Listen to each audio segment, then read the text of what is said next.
What's up, guys? This is Jake coming at you with a quick review today of this Anker phone stand and charger.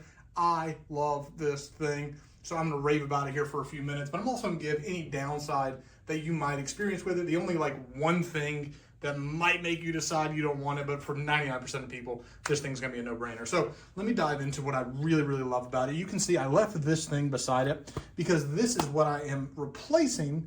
I'm using to replace, the Anker is replacing this. That's what I'm trying to say. So a couple things that I really love about it. First is its height. I love how high, and apologies I can't show you because I'm recording this on my phone, but the phone can sit higher up. It also has really good movement up and down like that, you can see.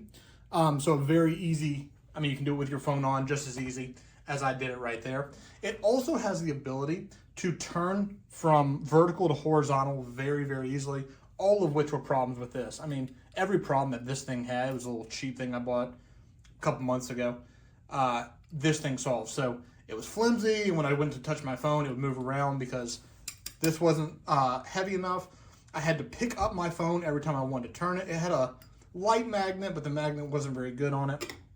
And it was just kind of subpar, and it also sat really low. Everything I didn't like about this. I'd rather have it, I would have rather had this than not have it, but everything I didn't like about it was fixed with this from Anker. So it sits high, it's a really good magnet, really strong magnet. It's not gonna come off unless you mean for it to come off, which again, I really like about it. And then most people's favorite function is going to be the charger.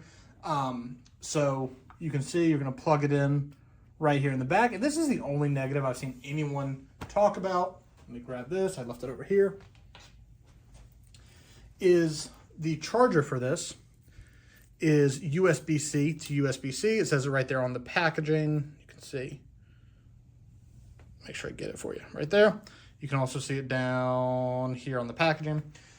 And it doesn't come with a brick. Now, most people already have one of these. Even if you don't, it's probably worth picking one up. I would, if I didn't already have like 5 of them just randomly in the house. But that's kind of the only negative because it's not the most common, even though, again, it's very, very common to have a USB-C brick. So it charges really well. You can also charge right here your AirPods. So when I'm charging, I leave it plugged in. It actually goes faster than like my normal charging plug does. And then once it's fully charged, personally, you can leave it on. That's perfectly fine. It's not an issue. I like to take it out. So I remove the cord from it, and then I work at my desk all day. So I love having this just as a phone stand sitting there. Occasionally I'll turn my phone sideways and just have the time there. So whichever works really, really well. So I love this thing. It's everything that I hoped this would be. And this was a little bit of a disappointment, but I've loved this from Anker. If you're using it at night or using it at a work desk, it is a must-have, and I couldn't recommend it enough.